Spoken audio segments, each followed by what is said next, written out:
Bharatiya Janata party की सरकार जब से बनी है केंद्र में 2014 में, तब से विपक्षी दलों को टारगेट करके विशेष रूप से पॉलिटिकल वेंडेटा साथ किया जा रहा है।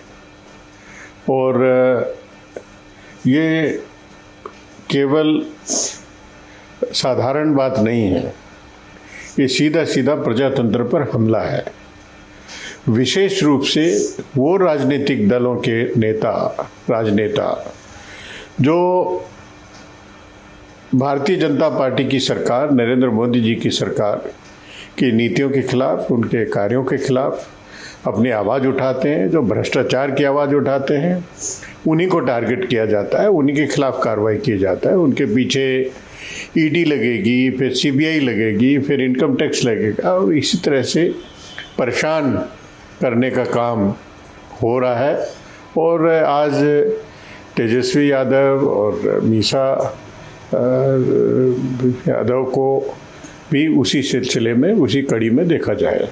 बीजेपी कह रही है कि ओबीसी समुदाय के अयोग्य ठहराया गया राहुल गांधी जी को। राहुल गांधी जी ने कभी किसी भी समुदाय के खिलाफ आज तक अमर्यादित भाषा का प्रयोग नहीं किया। उन्होंने भ्रष्टाचार की बात की, उन्होंने उन लोगों की बात की जो बैंकों का पैसा लेके और विदेश भाग गए।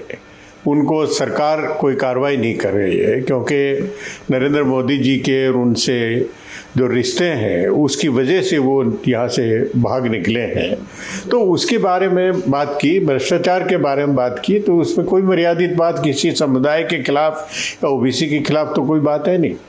वहीं जदयू के राहुल गांधी से संबंध में जैसे 24 घंटे के भीतर ये फैसला लिया गया, उससे साफ ये दर्शाया जाता है कि बीजेपी सरकार, केंद्र सरकार हताश है। जिस तरीके से इतनी जल्दबाजी में राहुल गांधी की अयोग्यता को ठहराया गया, एक पूरा फैसला लिया गया। जाहिर है, तो पूरा अगर घटना चक्र को देखा जाए तो पूरी तरह से सुनियोजित ढंग से ये हुआ है कि कोई मजिस्ट्रेट जो कि कार्रवाई नहीं करना चाहते थे, उसके वो सुनवाई ना करे, इसलिए हाई कोर्ट में पिटीशन लगाया जाता है, और फिर उनका ट्रांसफ़र होने के बाद दूसरा आ जाता है तो उस पिटीशन को वापस ले लिया जाता है, और फिर आनन फानन में तेज़ी से कार्रवाई होती है। और जब फैसला सुनाया जाता है, जैसा कि जो तय किया था, जो अधिकतम सज़ा 2 साल की वो भी दी जाती है, और उसके होते ही यहाँ पर लोकसभा से भी नरेंद्र मोदी सरकार के द्वारा, लोकसभा के द्वारा उनको अयोग्य घोषित किया जाता है। तो ये पूरी तरह से जो घटना चक्र है वो पूरी तरह से सुनियोजित है।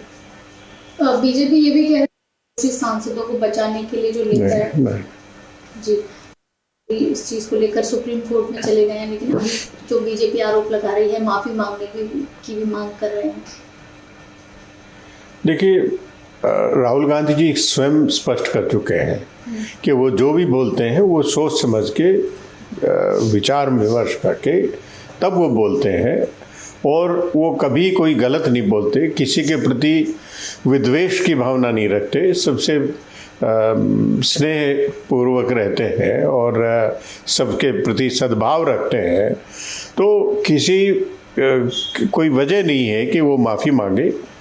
पार्लियामेंट में की जो डिमांड उनके द्वारा रखी गई, तो पार्लियामेंट में भी उन्होंने सवाल पूछे थे, और सवाल पूछने का जो अडानी से और प्रधानमंत्री जी से क्या संबंध है उसके बारे में सवाल पूछे थे। इसमें तो कोई गलत बात नहीं, एक सांसद होने के नाते उनको ये अधिकार था कि वो सवाल पूछे, और ये सरकार की जिम्मेवारी बनती है कि उनका जवाब दें।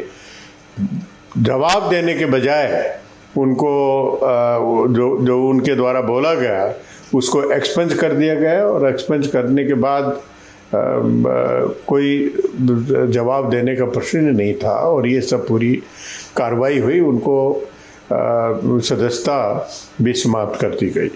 आपको क्या लगता है बीजेपी अडानी वाले मुद्दे भड़काने की कोशिश की जा रही है, भड़काने की?